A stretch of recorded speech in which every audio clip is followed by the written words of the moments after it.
bà Phnom Penh môi JL bà 8605 Phnom Penh môi JL bà 86និង05bà chiaប្រភេទ endoscopy bàបងដល់នារី2នាក់បាទហើយទៅបានរថយន្តប្រភេទសេរីទំនើបហ្នឹងគឺបើកបរដល់ជនជាតិបរទេសបាទបុកយ៉ាងពេញទំហឹងតែម្ដងមកបណ្ណាឲ្យរថយន្តសំទោសបណ្ណាម៉ូតូគូខ្ទេចបាទសង់មើលតែមិនយល់ទេបងប្អូនឃើញបាទខ្ទេចតែម្ដងបាទអរគុណបាទខ្ទេចតែម្ដងបងប្អូនអើយបាទដល់កបាទទៅពូម៉ូតូហ្នឹងមកពីណាវិញម៉ូតូម៉ូតូប្រហែលជាឆ្លងណាបងណាអូអញ្ចឹងមានន័យថាម៉ូតូហ្នឹងគាត់អត់ទាន់ឆ្លងដល់ផ្លូវមកជាហៀងទេគាត់នៅឈប់នៅចំណុចហ្នឹងនៅឡើយណាបងណាអូអញ្ចឹងមកអាឡានហ្នឹងគាត់មកពីលេខមកវិញពីលេខមកអញ្ចឹងបុកពេញទំហឹងមកណាបងណាអូចំយ៉ាហើយមើលទៅអ្នកបើកបរម៉ូតូហ្នឹងវ័យប្រហែលជាប្រហែលនឹង2អ្នកដែលរករបស់ហ្នឹងបងអូ7 8នាក់ក្មេងៗដែរទេណាបងណាអូបាទស្រីអូបាទចំយ៉ាបាទខ្ទេចតែម្ដងបាទអរគុណច្រើនលោកពូអញ្ចឹងអ្នកល្បួចទៅពេទ្យអស់ណាពូណាបាទ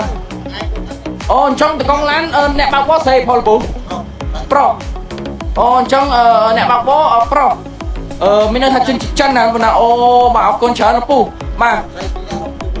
អូបាទលោកពូបាទអរគុណច្រើនបាទនេះគឺវត្តមានកម្លាំងសមត្ថកិច្ចនៃប៉ុស្តិ៍នគរបាលរដ្ឋបាល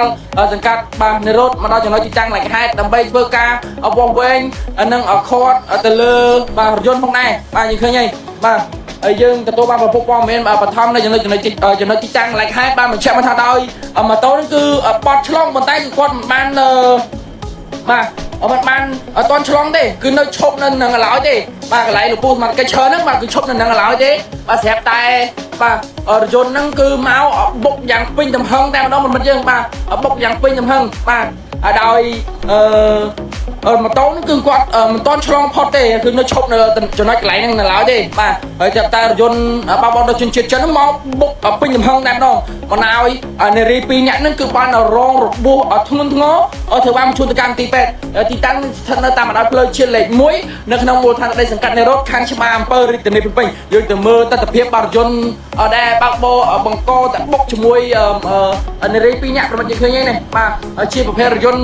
បាទសេរីទំនើបបើកបរដោយជនជាតិចិនប្រុសបាទហើយរថយន្តគឺមានសាកលេខភ្នំពេញពីBV បាទ2882ភ្នំពេញពី BV បាទ2882បាទយើងឃើញហើយបើកបរដោយជនជាតិចិនបាទបើកបុកបាទយើងឃើញហើយទៅពេទ្យបាត់ហើយទៅពេទ្យបាត់ហើយមិនហ្នឹងហើយទៅពេទ្យមួយជនក្នុងគ្រោះហើយ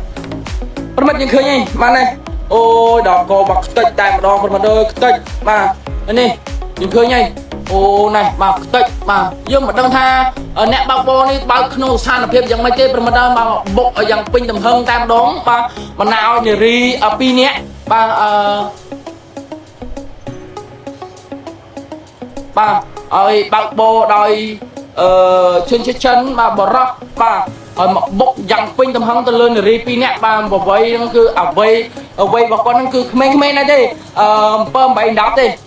បុកហ្នឹងបាទហើយរករបួស2នាក់បាទរបួសធ្ងន់ឥឡូវទៅមន្ទីរពេទ្យផ្នែកច្បារ7បាត់ហើយប្រមិតយើងបាទយើងឃើញហើយគឺខ្ទេចតែម្ដងបាទបំណែកផ្នែកខាងមុខខ្ទេចតែម្ដងប្រមិតយើងបាទយើងឃើញហើយបាទសាហាវខ្លាំងមែនតែនតែម្ដងប្រមិតអើយបាទយើងមិនដឹងថាគាត់បើកបរនោះក្នុងស្ថានភាពស្រវឹងឬក៏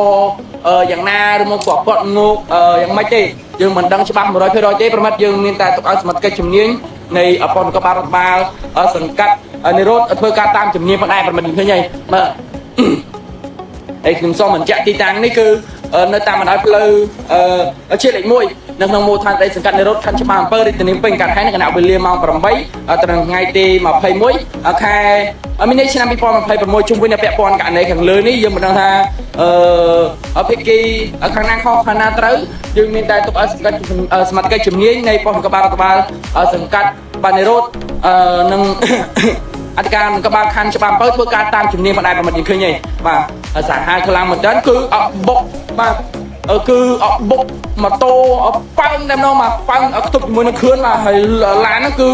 ឡើងមកដល់ខឿនទៀតប្រមិតយើងឃើញហើយបាទឡើងមកដល់សួនផ្កាយតែម្ដងយើងឃើញហើយបាទហើយអ្នកបោកបននោះដោយជនជាតិចិនបរោះគឺបានបាទទៅមន្ទីរពេទ្យជាមួយភាគីជនក្នុងក្រុមហើយបាទ ហើយគឺគាត់ពីអ្នកស្រីនេះតាមប្រភពព័ត៌មានពី